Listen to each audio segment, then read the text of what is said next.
Hello, bachcho, let's read the question. A balance should be exist between production and degradation of ozone, by which factor this balance is being disrupted and cause reduction of ozone content of atmosphere. Choose the correct option. Question में है कि जो balance एक exist होता है production और ozone का degradation होने के बीच में, ये कौन सा फैक्टर है जो ये बैलेंस होता है प्रोडक्शन और डिग्रेडेशन में ओजोन के, उसको डिस्टर्ब कर देता है और इसकी वजह से जो ओजोन का कंटेंट है एटमॉस्फेयर में वो रिड्यूस हो जाता है। हमें यहाँ पे करेक्ट ऑप्शन चूज करना है। 4 ऑप्शंस दिए हैं। A is green house gases, B is chlorofluorocarbons, C is nitrous oxide, D is aromatic compounds. Question का की कंसेप्ट देखते हैं कि कंसेप्ट, इस क्वेश्चन का की कंसेप्ट है ozone gas. Ozone gas, ozone gas का मॉलिक्यूलर फॉर्मूला होता है O3। This is the molecular formula of ozone.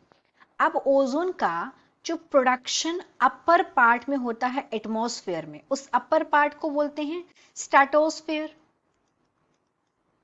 इसको स्ट्रेटोस्फेयर बोलते हैं, जो कि एटमॉस्फेयर का अपर पार्ट होता है। यहां पे जो ओजोन प्रेजेंट होती है, इस ओजोन को बोलते हैं good ozone. This is called good ozone. तो होता क्या है, जो ओजोन गैस है इसका कंटिन्यूअसली फॉर्मेशन होता है। और ये फॉर्मेशन कैसे होता है, या होता क्या है कि जो यूवी रेज हैं, जो अल्ट्रा वायलेट रेज होती हैं जो कि सन से आती हैं, ये एक्शन करती हैं मॉलिक्यूलर ऑक्सीजन पे, ऑन मॉलिक्यूलर ऑक्सीजन।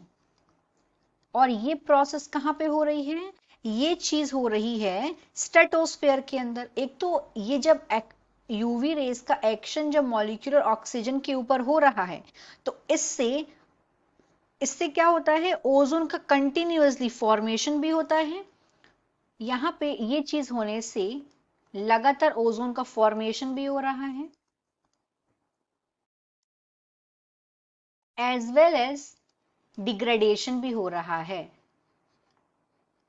डिग्रेडेशन, और ये जो प्रोसेस फॉर्मेशन की और डिग्रेडेशन की कहाँ हो रही है, स्ट्रेटोस्फेयर में हो रही है।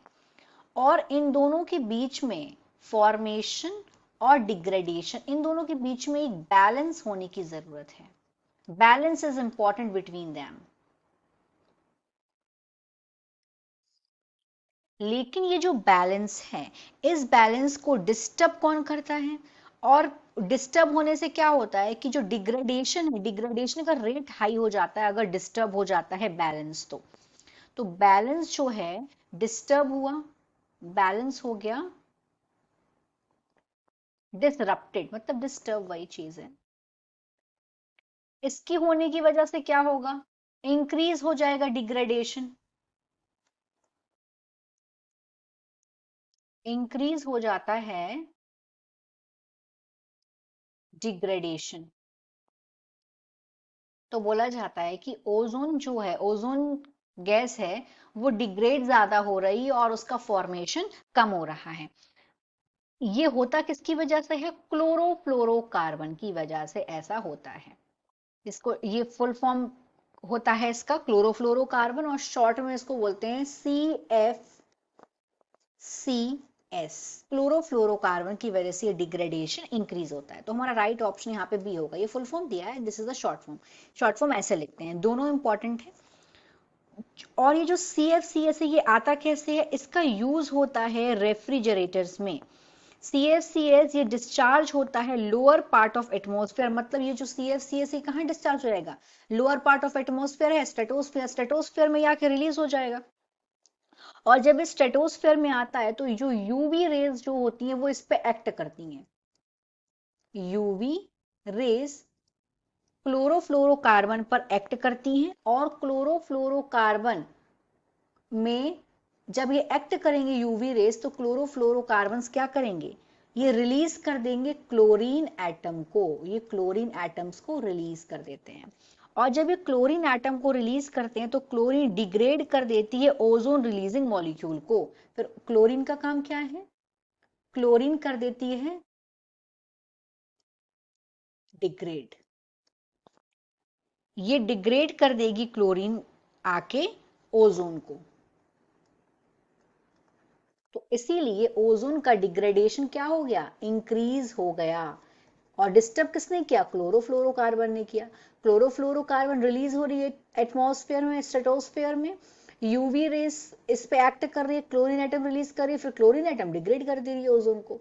इससे राइट आंसर हमारा हो जाएगा बी। बाकी के ऑप्शंस भी देख लेते हैं। Green house gases, green house gases में डिफरेंट डिफरेंट गैसेस होती हैं, CO2 हो गया, N2O हो गया, क्लोरोफ्लोरोकार्बन हो गया, मिथेन हो गया, पर यहाँ पे ये इसका आंसर नहीं है। अगर हम लोग प्रिसाइजली देखेंगे तो आंसर हमारा बी होगा। ग्रीन हाउस गैस में नाइट्रस ऑक्साइड भी आता है, ये भी आंसर नहीं होगा। ग्रीन हाउस गैस में क्लोरोफ्लोरोकार्बन भी आता है, लेकिन यहाँ पे अगर हम लोग क्लोरोफ्लोरोकार्बन ग्रीन हाउस में सिर्फ 14% प्रेजेंट होता है और नाइट्रस ऑक्साइड प्रेजेंट होता है यहाँ पे 6%, लेकिन जो मेजर वजह है डिग्रेडेशन की वो क्लोरोफ्लोरोकार्बन ही है। अब डी पे आते हैं, एरोमेटिक कंपाउंड क्या आता है। तो एरोमेटिक कंपाउंड एक लार्ज क्लास है अनसैचुरेटेड केमिकल कंपाउंड की, ये भी आंसर नहीं। एग्जाम्पल इसका जैसे कि बेंजीन कंपाउंड है, वो भी बेंजीन जो है वो भी एक एरोमेटिक कंपाउंड है। So the final answer of this question is B, chlorofluorocarbons. Hope you understood it well. Best of luck.